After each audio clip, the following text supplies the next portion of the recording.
Welcome to another episode of As Thom Tells It. Tonight, it's going to be great. Juliane Cooley is here, and she's going to talk about a nice breath of fresh air. How you doing?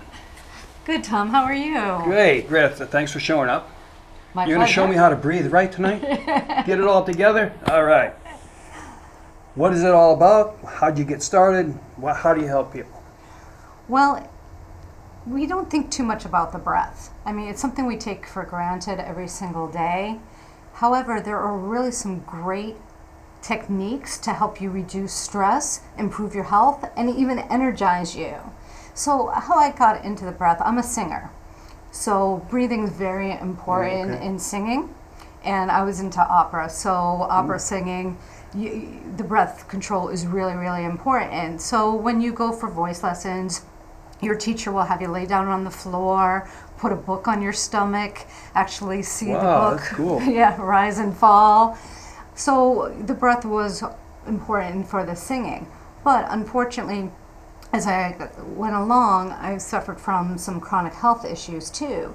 And that's where the breath really comes in. So it's not just important in public speaking and singing, but it's important for your quality of health and to reduce stress.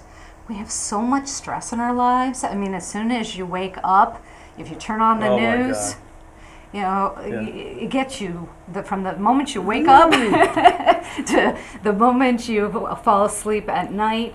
You watch the 11 o'clock news, to work. We've got so many things coming at us. We've got emails and Skype and people at your desk and phone calls. There's just so much. And what we tend to do is we tend to grip our muscles and tighten, and we don't even realize it. And what else will we do is we restrict the breath.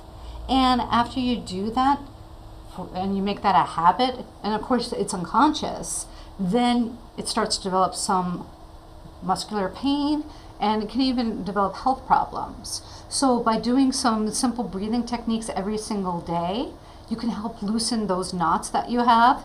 Can help you if you can't afford a massage and help release those muscles and help lower your blood pressure. Oh, that's what I need.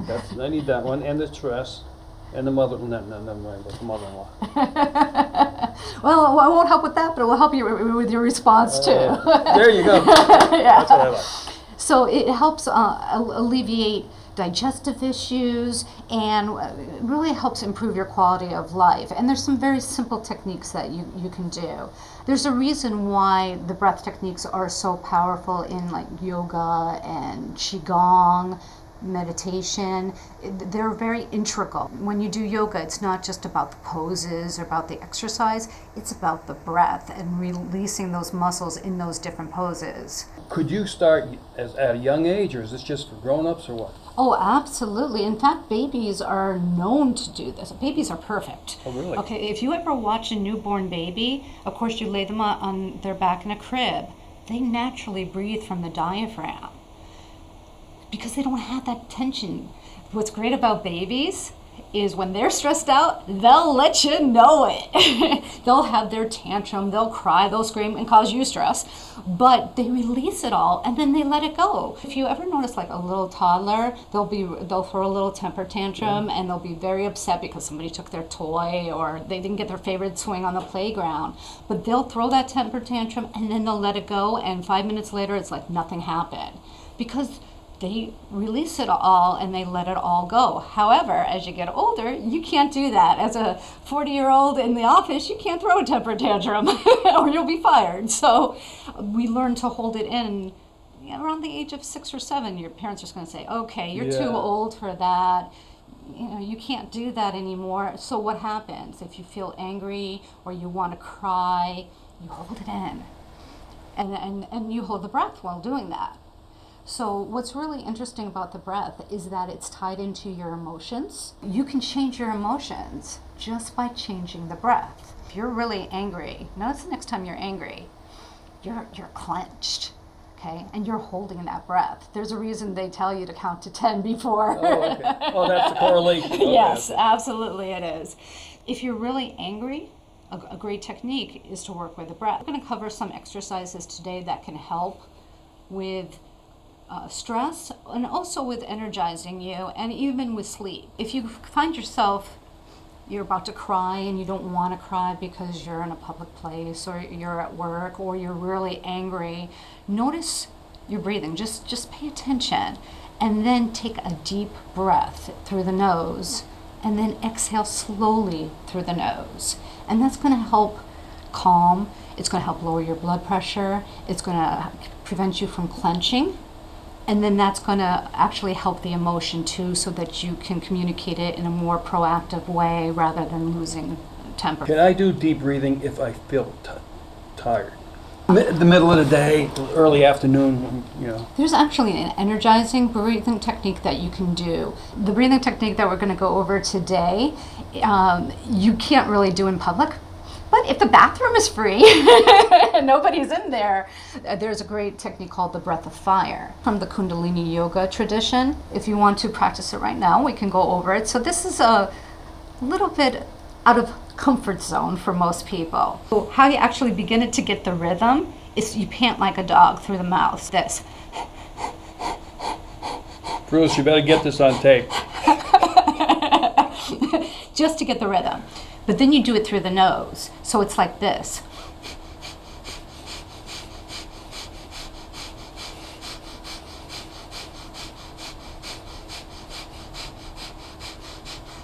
So if you do that in the morning, when you first wake up, it helps energize you. So if you feel like you're getting a slump in the middle of the day, For or have how a little long bit a of time? privacy, 30 seconds to a minute will help. What's it inducing? It brings a lot of oxygen into your body, and it also alkalizes your blood. You'll hear a lot these days about food and how it can be acidic or it can be alkalizing, and that's how you want your body to be as less acidic as possible. By eating more foods that have alkaline in it, you help the blood, and by doing this breathing technique with the breath of fire, it also alkalizes your blood. And it helps reduce tension, and it will give you a boost of energy. Breathing for people who want to lose weight. Unfortunately, we don't have that magic pill. Bruce, please, not gonna help. But it's mostly tension, stress. Yes, tension and stress. Stress is a huge epidemic these days. So just take a moment right now. Notice how you're breathing. Are you breathing through your nose? So there's so many different ways to breathe. You can inhale through your nose and exhale through your nose. You can inhale through your nose and exhale through your mouth. You can inhale through your mouth, exhale through your mouth. There's no right or wrong here, but different ways of doing it will produce different results. A lot of people are chest breathers. Notice how you're breathing right now. Just take a couple breaths. In here. Right, so you don't want to breathe from your chest because that's really shallow breathing and that contributes to the muscle tension. What you want to do is breathe from the diaphragm. So you want to pretend that your diaphragm is like a balloon and you want to expand. Now, on the in or the out? The in. You want to expand your diaphragm on the in, and you want to contract it on the exhale, like you were letting out air That's out like of a reverse, balloon. right? That we're doing? Well, it shouldn't be, but most people aren't used to it. So you want to inhale through the diaphragm, and then exhale, and your stomach actually goes in on the exhale. Okay, so it's lungs and then rather than chest. Correct. Right, and that gives you deeper breath. It allows more oxygen into the body, and that's how singers breathe. And as I said, if you watch a baby, just naturally that's how they breathe, because they haven't learned how to breathe through the chest. There's no need because they're not stressed. As we get more stressors, as we go to school and we get bullied, or our parents are fighting, we learn to contract, and breath helps relax. This is a communication show, and both of us are in the speaking business. Yes. So what would you suggest somebody that's a little intimidated by public speaking before they start their talk, speech, or presentation? Well, the breath is fantastic to help you not only with your nerves about public speaking, but actually even help you think of ideas with public speaking. We're going to talk about the nerves first. I don't care how experienced you are, you're going to be nervous before you give a speech, because if you care at all, you're going to have butterflies. And if you don't have butterflies, that means you're not having that passion or caring. I don't care if you're Tony Robbins or you're a Toastmaster of one day. you're going to feel nerves. You can do some long, deep breathing ahead of time. One great technique to do is just long, deep breathing through the nose. So just inhale. Does it calm you down too? Plus it gives you oxygen. It does. Couple It things. lowers your blood pressure, it lowers your nerves, it will calm your stomach, all the butterflies in the stomach. And also a great little technique I learned is just putting your hands over your heart right before you speak. It will help self-soothe and will help calm those nerves. Oh, that's cool. Yeah. That's nice. Yeah, so and as I said, nerves are natural. Now, the other great thing about breathing techniques is they help you even think of ideas for your speeches. I'm sure as an accomplished speaker, you've gotten writer's block sometimes when you're putting together a presentation, right? Yeah, 3 or 4 days, nothing. It's really frustrating. But the great thing about the breath is by sitting in meditation and just walking away, because the worst thing you can do is if you're trying to write a presentation or a speech and something's just not working, it's just making it work. You know, just sitting there, that doesn't help. You have to walk away. And what I find really helps is just to sit down in meditation. Now, meditation is the new corporate buzzword. Corporations are actually implementing mindfulness meditation into their daily work life because they're realizing how valuable meditation is. It improves focus, decreases stress, helps with alleviates sickness and chronic sick days. Travelers has incorporated a mindfulness meditation once a month for their employees.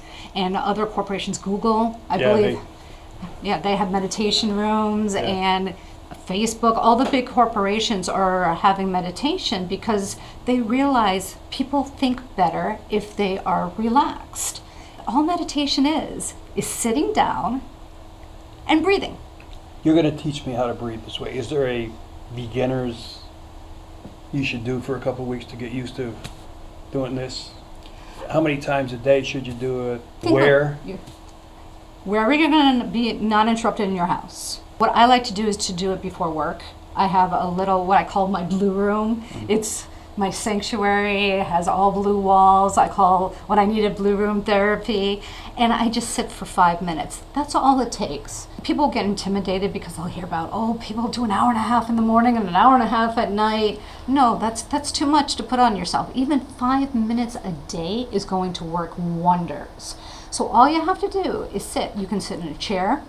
You just want to make sure your back is straight and away from the chair, so you don't want to be like on a couch and slumped over. Or you can sit on the floor. I have a meditation cushion, but that's not necessary. Just sit in a comfortable position with your back straight and just watch your breath. That's all meditation Now is. you're going to concentrate on your breath so your brain doesn't start thinking about. Right. So you're really the in, the out, just to calm you down. There's all sorts of techniques you can do to get your brain focused, because if you think you're going to be able to focus, you're crazy. Even the most experienced meditators, their mind goes all over the place. We call it monkey mind, because it's like a monkey that goes on from branch to branch to branch to branch. So even Pema Chodron, who is a Buddhist nun, she's been doing this for decades. She's like, if she can get 30 seconds of great meditation in, she's happy. It definitely takes some training to do, but there's some techniques you can do. So you can either count like 1 for the in-breath, 2 for the out-breath, or you can say in and out. You can think of a favorite phrase like, I am love, I am peace, something that makes you feel good. So there are, whatever you want, you can have something to anchor you so that you can come back to it. And don't judge yourself if you start thinking, what I'm going to have for dinner tonight, or, oh my God, I have so much to do at work today, because you're going to. The important thing is not to go along with that story. It's to notice that, I'm thinking, and come back to the breath. It's always constant coming back. So it's calming you down. Yes. It's giving your brain a timeout. Yes, a reboot.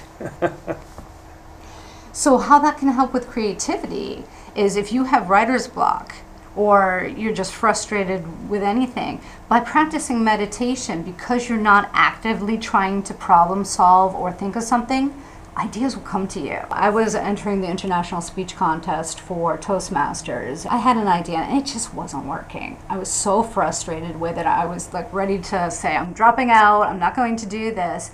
And then I meditated.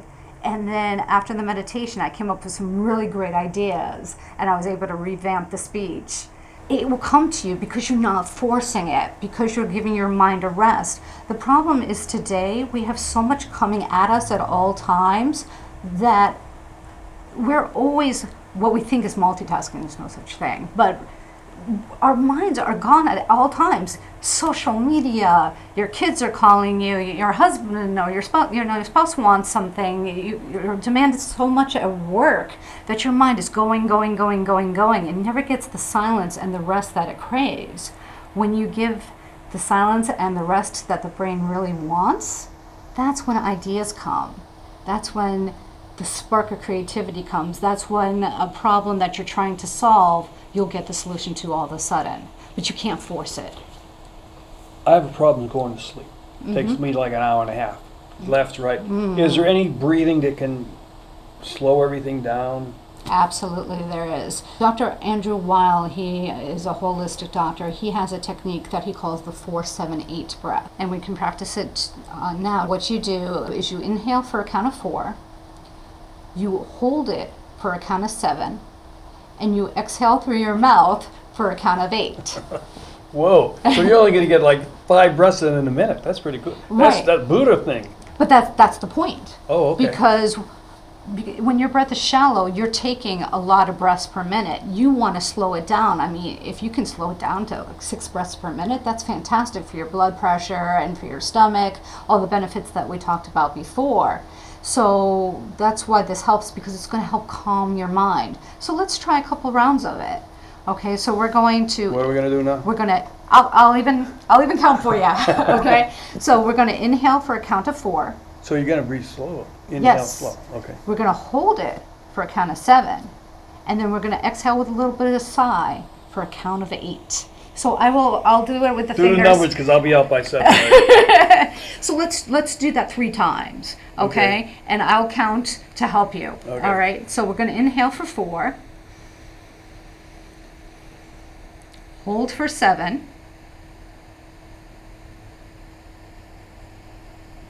and exhale through the mouth for 8.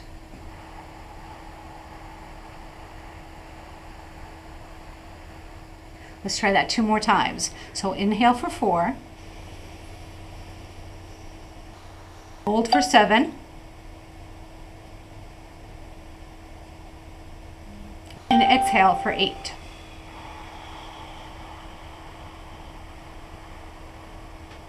One more time. Inhale for 4, hold for 7, and exhale for 8.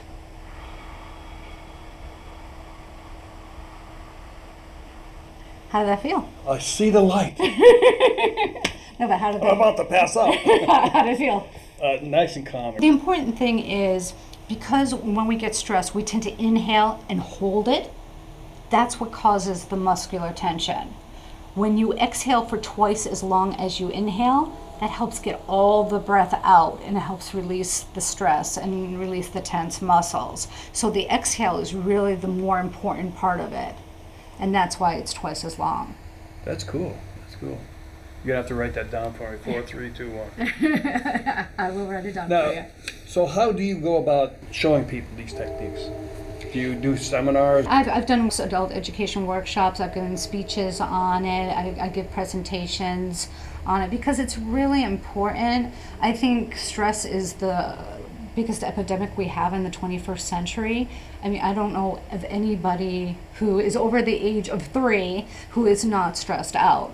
I mean, we have much more coming at us now, and it's only going to get worse. You know, companies are letting people go, and they expect you to do more. You've got so much, I mean, the phones and the AI, and there's so much coming at us at all times that to take that time for us, they call it, the new terminology, self-care. Taking time for yourself is really, really important.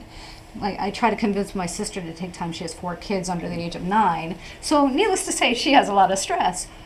And she keeps telling me I don't have time. But everybody has 5 minutes. Even if you have to force yourself to get up before your kids get up. Whatever you have to do, or when they go to sleep. Forget Facebook, forget Twitter. You know, this is going to help you more. All you need is 5 minutes. So it's a great return on investment for you because you have all day that you're stressed. But if you do it 5 minutes and you do it consistently, it is going to change your life. How about older people got to watch it or still okay?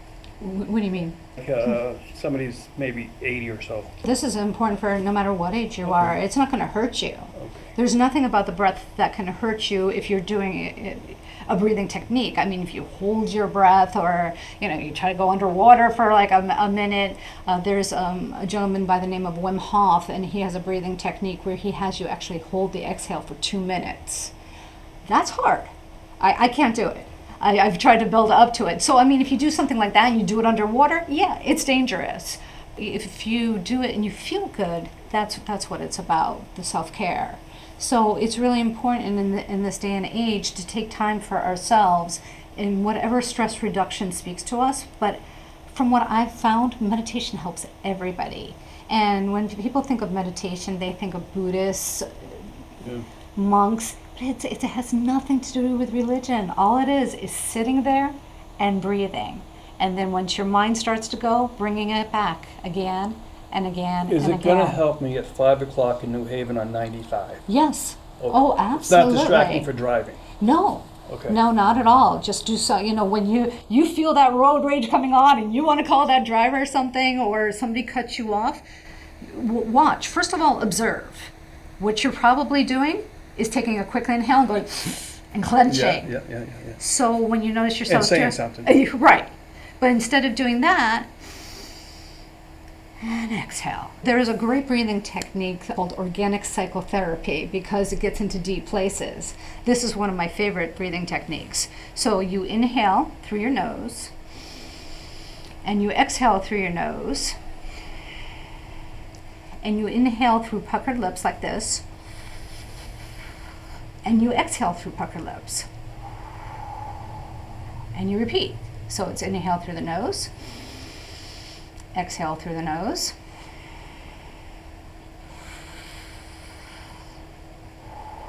This is like really quick. Like it's like you're going down an elevator real quick.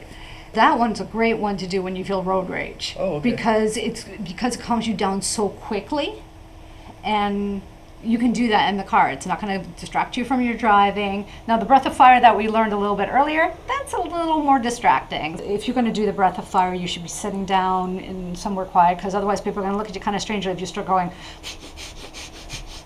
Something's wrong. Right. Say something. Exactly. But you certainly can use the 4-7-8 technique. You can use what we just did, which was the inhale, exhale through the nose, inhale through puckered lips, exhale through puckered lips. And you can just do plain old inhale through the nose and exhale through the nose. Those are things you can do at any time during the day when you start feeling stressed. I was just thinking about my wife panics when we fly, just before we're flying. So Absolutely. she could use that. Absolutely. My mother-in-law go over a bridge, they panic. A lot of things bother people. But Yes. This could be applied to most of those. Absolutely, it situations. can. Yeah, and it takes your attention away from whatever's causing you the panic too. Especially if you're doing something that causes you to pay attention, like the 4-7-8 technique. So even though that's good to do before bed, it's not going to make you fall asleep if you're behind the wheel, because you're having to concentrate a little bit if you're stuck in traffic or you're at a red light.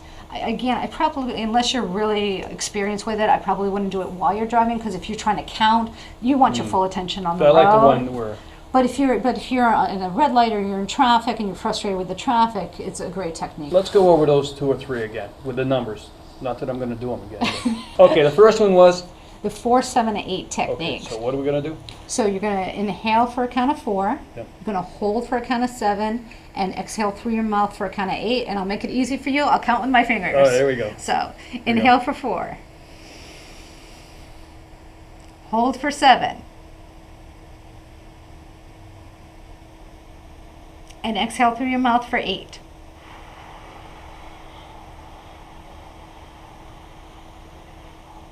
So that's great to do if you're stuck in bed and you're worrying about That's for in bed.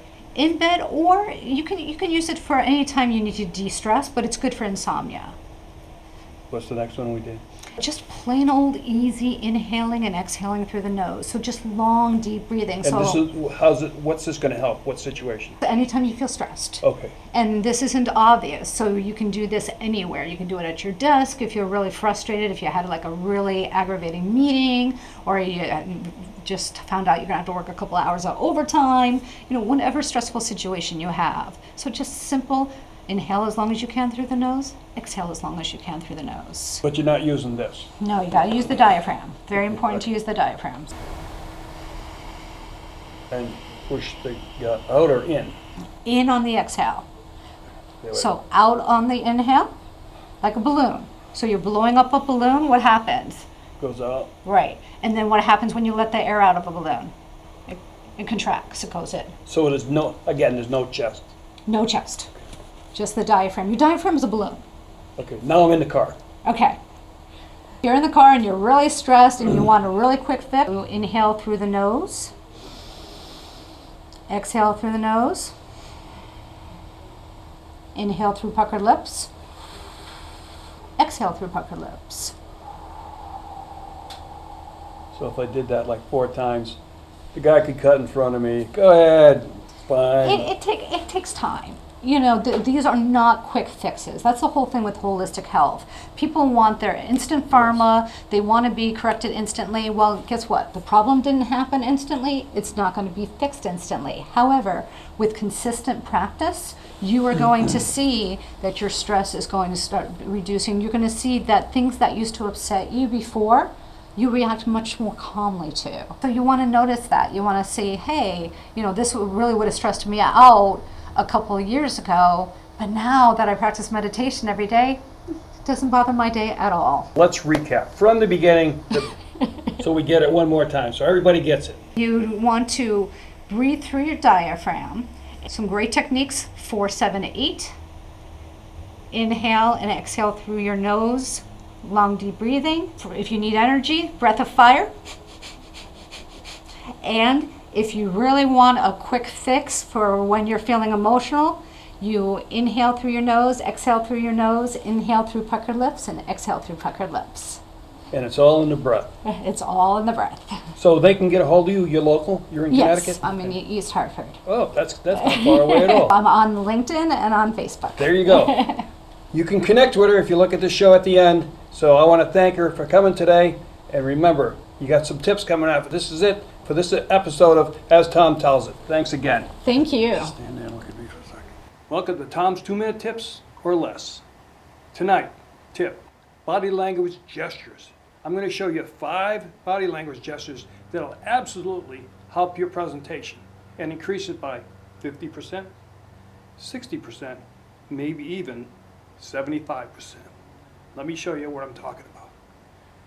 If you know that if you take 1 step forward, you increase focus. You know that if you tilt your head slightly to the side, you increase empathy. You know that by changing the pace of your speaking, you increase focus. By shifting yourself lower, you increase anticipation. And you know with absolute certainty that if you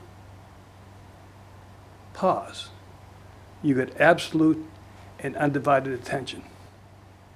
If you try and use these 5 techniques, they will work and increase your presentation by 50, 60, maybe even 75%. See you at the next tip.